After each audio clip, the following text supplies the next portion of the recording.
Gail, have you had a lot of people yet? No? No, just a couple. Yeah. But I only really advertised through Bradford. Yeah. And so we'll see.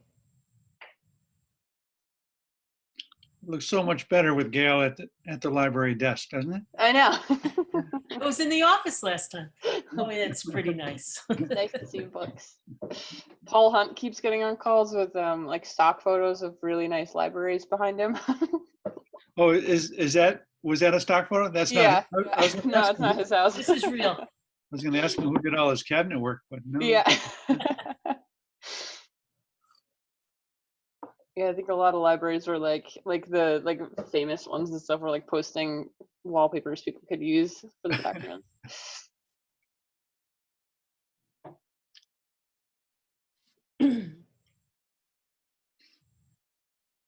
Well, I got these wrong. Is Carol, you're 4590, right? Yeah. Okay, cool.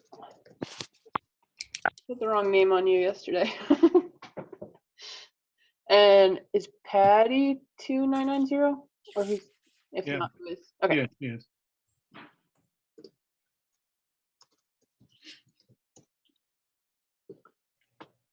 Well, and I know there's been a bunch of people who can't make it this week, so. We should probably dissolve the task force, huh? Yeah.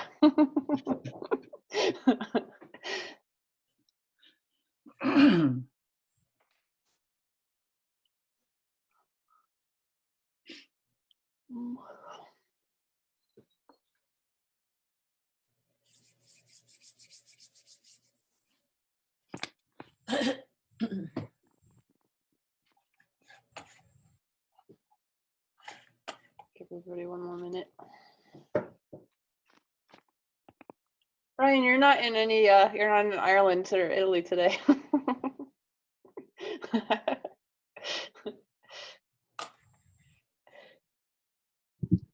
No, just in the office today.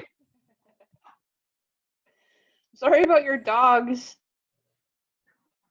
Poor It's guy. crazy, isn't it? Oh my god. They're healing. Oh, can't even What imagine. happened? They bit porcupines or whatever, but the pictures Oh. of posted were just like spines everywhere. Well, that's bad. Ugh. Yeah, they took out about 500 quills. So Oh my god. I've never the porcupine was huge, and I've never seen dogs kill a porcupine before, and they killed it. So Whoa. Wow. yeah, because we went out after we got them taken care of. We went out to kind of hunt it down if it was injured, and yeah, it was not injured. It was dead. Whoa. That's crazy. Okay, cool. All right. So I know I think at least let's see, Ashleen can't be on today. I know Ted emailed me and Sarah's in the middle of a house call right now that she's gonna try to jump over if she can because they're talking about the unemployment and the hazard pay for essential workers, but she's not sure if it's gonna be over by the time they're done. Or by the time we're done. So to start off, Gary, with anything from emergency management?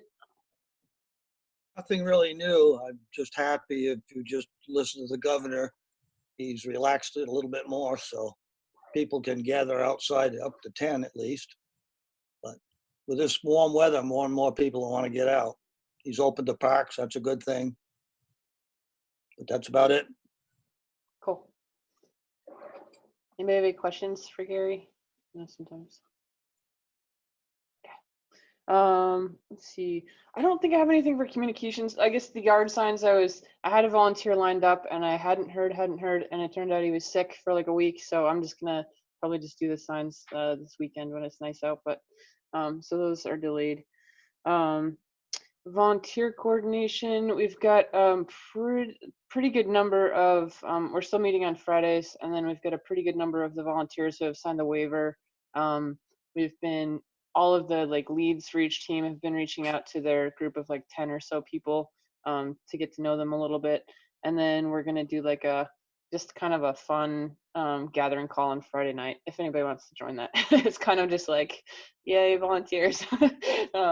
Rallying call. So think that's pretty much it on that. And then Ryan, anything? So Ryan, Ted couldn't make it, and Sarah's on a call, so it might just be you, and maybe Carol's on the call too if there's anything from the town. No real updates from the town. Last month was a 5-week month, and then there's no select board meeting this week either. So not a lot of updates there. Did I hear right that the governor said we can reopen parks, so we might be able to reopen Elizabeth Park? That's what Gary said. Sounds like Huh. Gary's muted. Gary, is that? I think that's what I heard. Sorry, I was muted. Oh, it's okay. He said, I heard him say reopening state parks, but limiting the numbers of people and so forth. So that likely the town can reopen Elizabeth Park, but you should get word from League of Cities and Towns. Okay. Cool. And food access, Ashleen isn't on. I don't know if anybody else has anything food related, schools or. Yeah, Yeah. let me just let people know that we're in the throes of analyzing whether we can financially sustain the food delivery process that is underway right now. We're delivering SU-wide in all 6 communities, 13, well, you double that really, but 1,300 meals a day. And it's not clear that during the summer we're going to be able to financially sustain that, because right now, in effect, there's a cooperative effort between the school and the food service, i.e. our bus system is effectively subsidizing the food delivery process. But during the summer, that wouldn't be the case. We'd have to pay something for the bus service. And in addition to that, we have obviously a lot of, I guess, what you'd call paid volunteers, school system employees who are spending some portion of their time helping with the food production process. And we would have to, that we'd pay people during the summer. So those two things combined are going to make it a close call, but we're trying to analyze that, and we'll hopefully have a decision on that by the end of this week or early next week. Okay. Yeah, we will continue a summer food program regardless. It just may end up being the traditional grab and go sites, although those sites would be expanded from what they have been in previous summers. So there certainly still would be free meals available to children 1 through 18. We just may end up having to go to a grab and go process. Okay. Great. And Bruce, I know Danielle might have to leave a little bit early, so can we just skip to schools real quick and just see if there's. Sure. Danielle probably should cover the voting processes. We just had a OUUSD meeting last night and went into a fair amount of detail about how to move forward with the budgeting process. The only thing I would say from a general point of view, just for people to know, I mean, there was the original effort, I guess the state called it a maintenance of learning, which was, 2-3 weeks.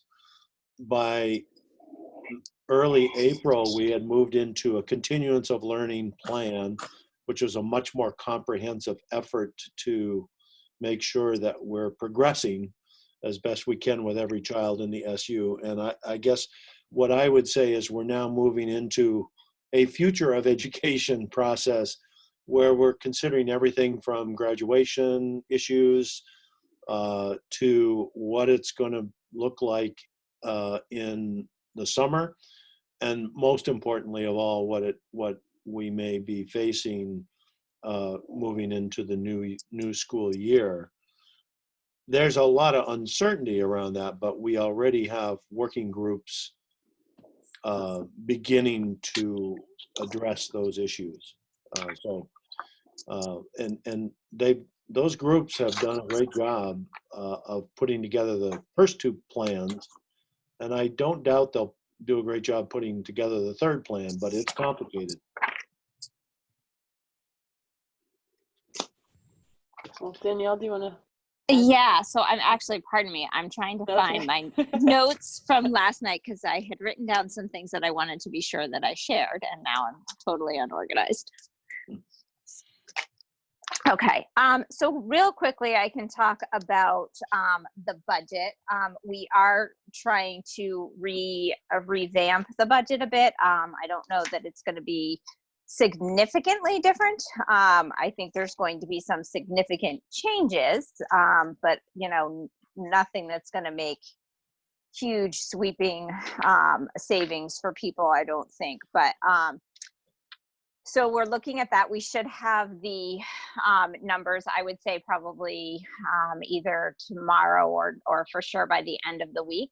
And then we're looking to rewarn that new budget probably on May 18th is our next meeting. So the plan would be to look at the new numbers, make sure that it meets the needs of the students and tries to balance what our communities are going to be able to afford. And try to move forward.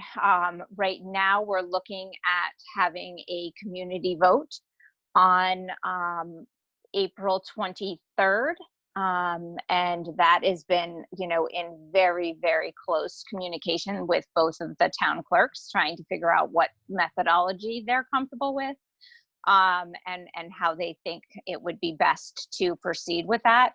And while that's still somewhat of a moving target, they both have expressed that they're most comfortable with the ability to do normal Australian ballot voting and having their polling locations open, and providing opportunities and abilities to do strict social distancing, and cleaning in between each voter, and then obviously also allowing people to use the absentee ballot.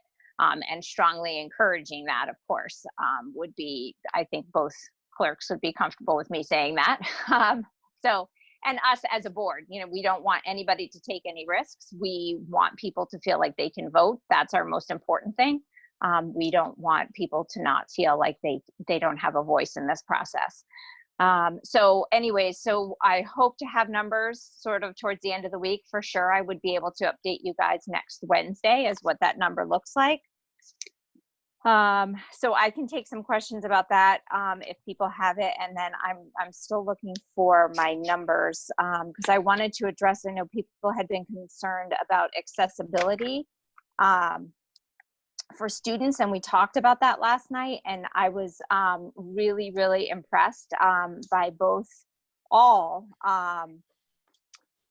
building administrators felt pretty confident that the majority of the students do have access and that they've been able to identify the families that don't. So I think that there was, you know, 3 to 5 families in Newberry that did not have internet access, and about the same at the Bradford Elementary School.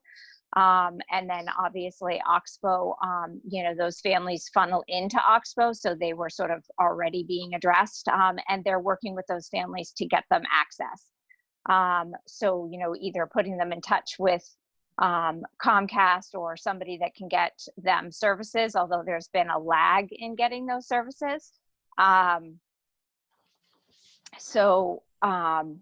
Yeah, so they're looking to just make sure that they're trying to cover that. There is that lag, and they've reached out to the state as far as trying to make sure that, you know, the state is pushing to get those kids services as quickly as possible. So trying to bump them up the list for, you know, establishing internet connections.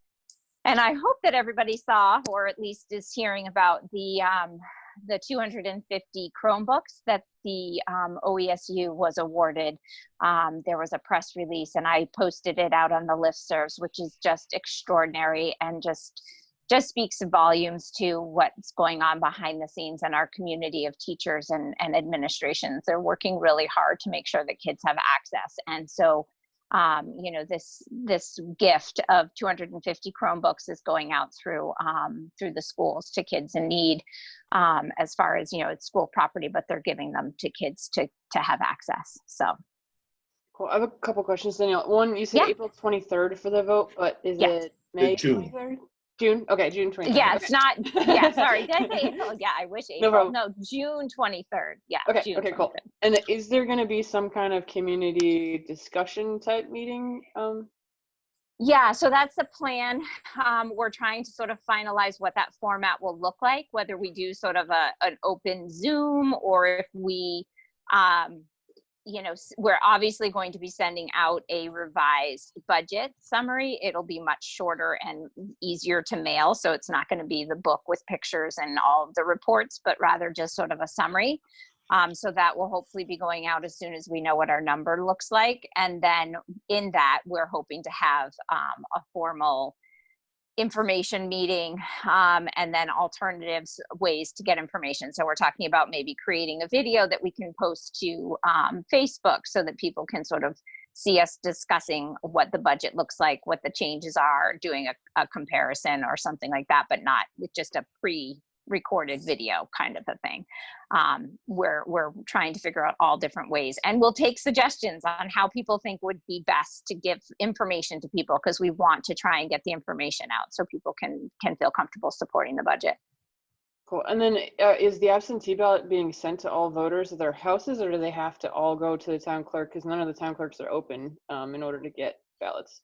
So I would assume, and I don't know this for sure, but when I spoke with Nikki, the impression I got is that you would call in and request a absentee ballot, and then they would mail them out to you. Okay. But it is not automatically being mailed to everyone. They had looked at doing a mail out to everybody and then having people be able to mail their ballots back in. But logistically, it didn't seem feasible. And they found out that they actually would have had to still have a polling place open. So they still needed to have a polling place and be able to offer that as a voting option. So it didn't necessarily work. Okay. Anybody else have questions? I just wondered, where are the OU-USD meetings publicized? So with this one, this Zoom meeting, it was posted in the normal places, which obviously aren't necessarily open, but my understanding is that they should be posted to the web pages of the town offices. I had tried to I sent out a notification when we warned the meeting, but technology is not always my friend. And somehow it got hung up in my outbox on my computer. And I realized it yesterday, I think, and so ended up trying to resend out to the listservs and then posted something to Facebook because I realized that I hadn't been able to get it to the listservs as I had thought I had. Okay. Danielle, can you just give this group a heads up too? Just Yes, okay. Absolutely. I did not even think about that. Oh my gosh. That's okay. I'm sorry. Totally okay. Just we can try to help get it out there. Yes, no, totally. It completely Cool. makes sense. I'm Cool. sorry. Cool. Thank you. Even so, we had, what was it, 39 people attend? Yes. Yeah. We never had that many people attend. It was eye-opening. It was really good. Yeah, and Monique, I have a whole new appreciation for this format and what you do. It definitely is squirrely at the best. Yeah. Cool. Thanks, Danielle. Anybody else have questions?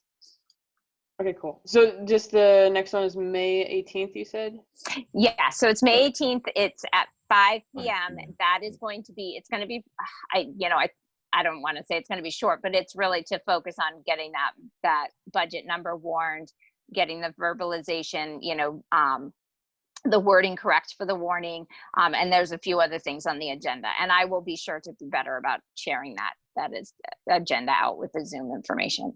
Cool. Thanks. Yeah, and you So. could even just send it to this whole, just the Bradford, if anybody sends anything to the Bradford Resilience at googlegroups.com, it goes to everybody. Okay. Yeah, I totally spaced No, that's that. cool. Cool. So Ashleen's not on. Does anybody else have, and we heard from the schools on food access, but does anybody else have anything else food access related? Carol, do you have anything from senior centers or anything like that?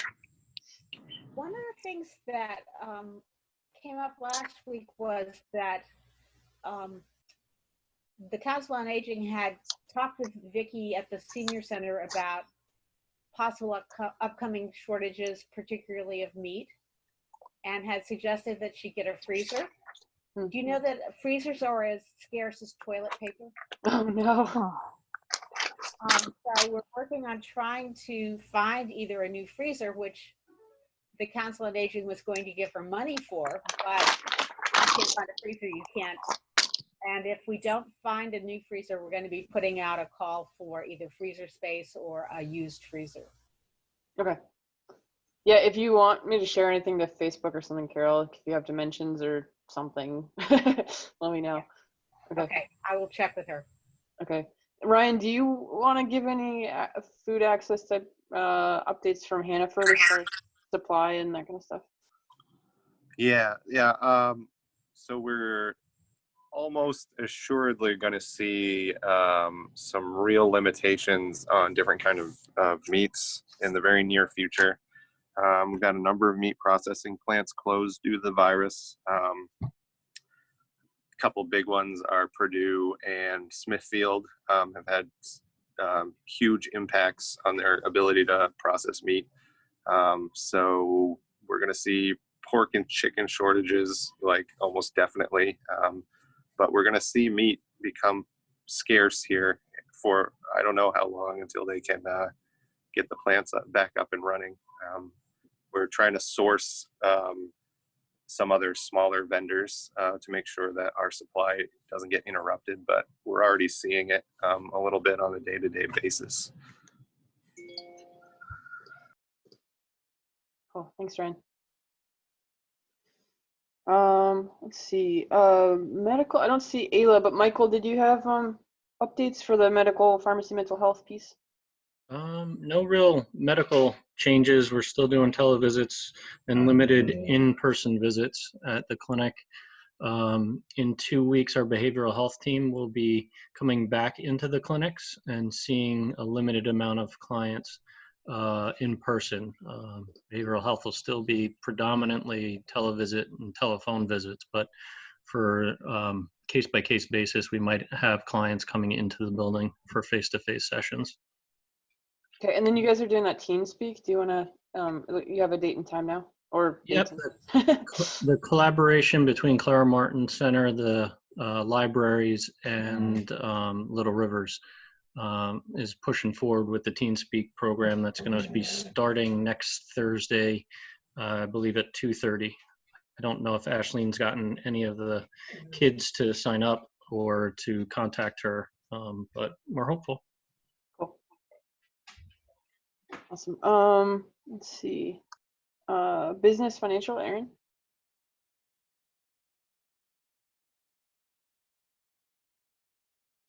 Nothing that I can think of. I was busy typing minutes, sorry. Yeah, sorry. So let me shift gears. I don't think there's anything. We do have one extra thank you essential workers banner, like a 3x3 if anyone wants it to hang in their storefront or business. So unless Marvin or Brian or Patty can think of anything, I'm not aware of anything new, but please let us know if we can be of help in any way.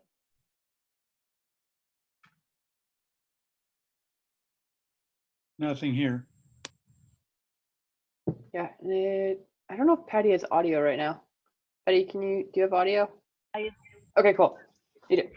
Hey, no, just as far as the bank goes, we are still accepting the PPP loans. They have started to dwindle, but we are still accepting them. So if anyone is out there that needs it, we are still accepting applications for it. Cool, and maybe this is a good point too. Sarah is just texting me from her call, so she just emailed me a Q&A regarding unemployment insurance stuff that the House is talking about right now. So I'll just forward it to the whole group after this call. And she did say if anybody knows anybody who's still struggling with unemployment stuff, to definitely email her legislative email so that she can try to help with that. Go ahead, Danielle. Do you want to say that out loud? Sorry. No worries. I found my notes and I didn't want to misquote the percentages, but so it's families and students right now for all of the schools they're getting between 80 to 90% attendance every day. And that's between doing daily check-ins, the kids doing their own attendance in Oxbow, and then morning meetings. That to me is just remarkable. It's just amazing. So I just wanted to share that out because I know there's been a concern about kids being able to access it, and it's been brought up several times. So I just wanted to make sure that information gets out there because I think that's really something to celebrate. So anyway. Cool. And Gail, I never gave you time on when we were on the youth piece. Did you want to say anything about the libraries? Sure. Well, first of all, to follow up Danielle, I've heard great things from a lot of families about what they're doing. I mean, you hear a lot about people complaining about being home stuck with their kids, but I've been hearing really good things at the library from families about what's going on for schools and how awesome the teachers have been and how hard it's been for everybody and how it's working. So I think that's a great job. The library started curbside pickup this week, and it's been pretty slow. I've only really advertised it locally in Bradford, but everybody's pretty psyched about that. And we're working out some kinks and trying to get books back to people. So hopefully the kids will find out soon and that'll start picking up for them. That's all I have. Thank you. Nancy, did you want to share anything on youth? Sorry, I skipped both of you.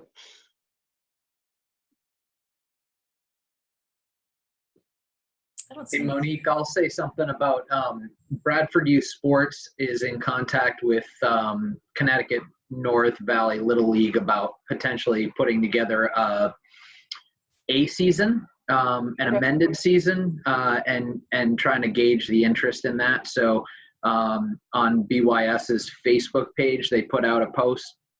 So if anybody knows families who did sign up, not a bad idea to push them that way to see if they want to fill out the survey to find out, how much interest they have in starting a late season. Okay. Cool, thanks. The only thing that I was going to add is, this is Nancy. The only thing I was going to add is that the mentoring project will also be involved in the Youth Speak Zoom that Michael was talking about. Awesome. Is there anything happening with the recreation committee, Bradford Rec Department? Is Ryan still on the call? Yeah, Ryan's still on the call. Yeah, I'm here. What was the question? What's going on with the Bradford Rec Committee? They just got a new member, but as of right now, we don't have a rec director. We haven't had any interest so far. Cool. And Gary, did you have something? Yeah, I've been searching online regarding what's open. VT Digger says ball fields, skate parks, trail networks, golf courses, and tennis courts. And I did hear Julie Moore, who's the Secretary of the Natural Resource Agency, say that the state parks would be open, but limited to 10 people gathering at any one time, and they would be enforcing the 10 people in one group. Okay. But there'll be more, I'm sure, coming out real soon. Cool, thanks, Gary. Okay, so sorry, support for seniors and adults. Start with Carol. I really don't have anything more than we're looking for a freezer, so. Okay, I did bring a bag of masks. What was it? Yes, maybe Sunday? No, Monday. I guess I brought it Monday. They said they were actually all set. They took them anyway, so I think they're more than set. But let me know if they end up needing more again. Okay, thanks. Yeah, everybody was wonderful. Cool. Got plenty of masks. Cool. Mary Ann, do you have anything you wanted to add? No, I don't think so. Things feel pretty steady. Yeah, people seem to be hanging in. I think the little bits of opening are encouraging, giving folks some hope. So thank you. Yeah.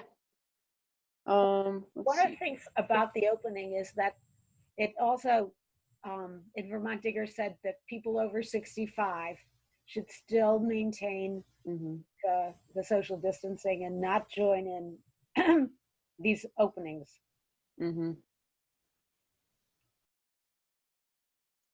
Let's see. I know I'm Churches- seeing a lot at the at Hannaford's. I'm seeing a lot of people now that it's good weather. They're just shopping with their entire families with just no protective equipment on at all. So I feel like there's going to be a large part of the population who will no longer take this seriously because we can all go outside. But I don't know how we do anything about that at the moment.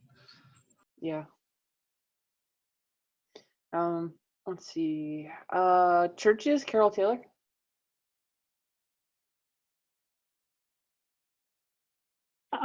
It looks like Interchurch Council is having a meeting tomorrow on the reopening of the churches. No date has been set yet, but they're looking at a tiered approach, which has been advised by the state. And that's about all I have for the churches. Okay, thanks.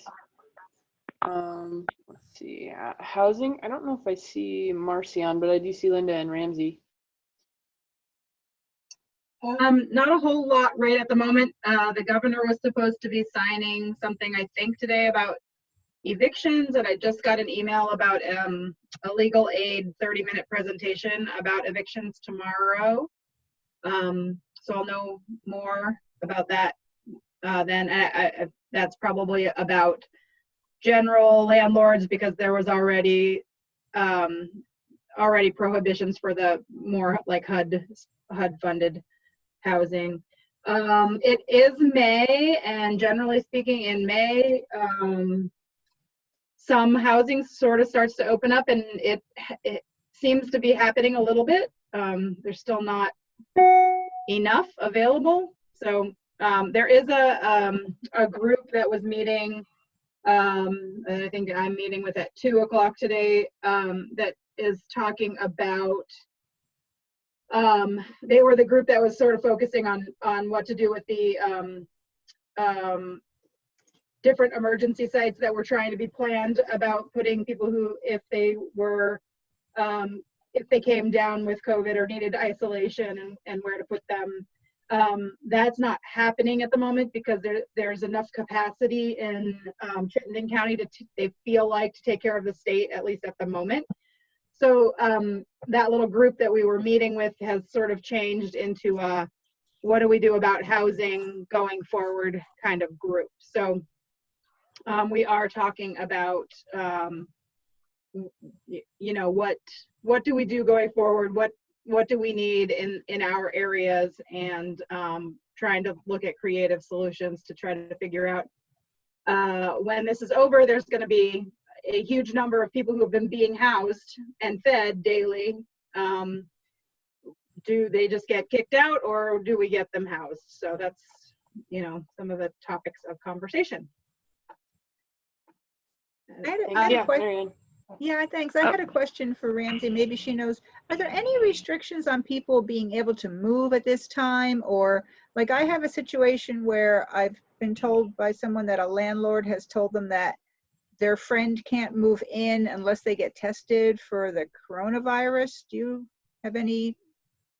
Well, I would say that a landlord can probably choose whether or not to rent to somebody. And if you're adding somebody to your lease, your landlord is able to approve it. I don't know any rules about saying that you have to be tested first, but I think landlords can make decisions on that basis. I do know that a coworker, her mom just was able to move this past weekend. So I know people are moving into apartments. It may make a big difference whether you're moving into an apartment with somebody that you haven't already been living with, because that's a different exposure level, and potentially, I don't know what kind of what the housing would be, you know, like if it's a group, you know, depending on what the household makeup is, they might feel like that's not safe. But or if it's intrastate or something like that, somebody coming from out of state. Right. Yeah, depending on that too, that would probably make a big difference. So great. Thank you. Cool. So this is Linda. Yeah, go ahead. Yep. So to add on to what Ramsey was saying, we are through the continuum of care, we're looking at how we coordinate with the local groups. So the the group Ramsey was talking about, the Mount Escutney group and the Randolph group, looking at how they actually do the work on the ground but coordinate through the COC. So as Ramsey said, there are going to be some needs in our communities potentially. So we may be reaching out through the groups like this one to try to identify possible landlords who might be interested in partnering with us. So something to keep in mind. As far as utilities and fuel assistance goes, our program has been extended with current funding. So that means there's not a whole lot of money right now, but there is a little. So if people have issues, they can certainly give us a call and we'll do our best to try to meet them. I think that's it for updates for us. Cool, awesome. Thank you. And then for transportation, Mike couldn't make it, but he just sent an email. So the governor required that any riders now have to have face masks when they're on, which helped them a little bit because they had been trying to get masks for like drivers and things, and this made it so they could get access to more PPE as well. So they are just kind of trying to keep an eye on businesses that are opening. They said they're available if people need rides to Little Rivers and to things like the food shelves. They can still help with deliveries. They're happy to work with Meals on Wheels programs, the food shelves, school lunch programs, and even with like retail or like restaurants that are doing curbside pickup and prepaid order type stuff. And basically just hoping like as people start to think about reopening and the strategies with that, just to make sure to include Stagecoach so that they can help and try to figure out how they're best going to be needed, just assuming they're going to need to make some change. They're not going to go back to like normal for a while. So yeah. Anything anybody else has? I'll throw this out again to Danielle and Bruce. Do we have any idea, is the governor doing anything with kind of the end of school, and do we have a timeline on that at all? So Emily briefed us yesterday a little bit on those issues, and on Friday she's expecting more definitive guidance from the governor. So there's not a lot new, but it's imminent. You know, we have our own groups working on different ideas for graduation and other related activities. But the particular guidance from the governor is supposed to come on Friday. Great. Hey, Gary, do we have a plan for murder hornets? Yeah, I'm going to restrict them all to the crossroad. I saw that they're a delicacy in Japan and they taste really good. I can't remember. They had a couple different ways of preparing them. Oh my goodness. You must have to catch a lot to get anything worthwhile. I don't know. They're pretty big. I'm thinking sriracha murder hornets sound delicious. So. Yeah. I failed to mention that Monique had asked me a couple days ago about was there a way that everybody in Bradford could receive a phone message? Yes, there is. Back in 2016, we pushed out Code Red. At the time, I promoted it in the newspapers and so forth, but I think it's time to update that, especially those people who have cell phones.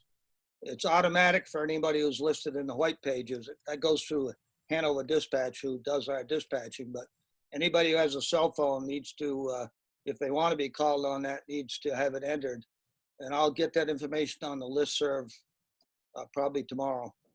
Cool. Yeah, can you just send it to me too directly, Gary, and I'll put it on Facebook and stuff like that? Well, that's what I was going to do. You don't. All right. Well, I got you. I'm posted to the server. Okay. I've learned a few things lately, but not that. Okay. No problem. I will put it in the newspapers also. All right. Cool. Thank you. Monique, can I make a comment? Yeah. This would be the 11th year in a row of the Race to the Top on Wrights Mountain.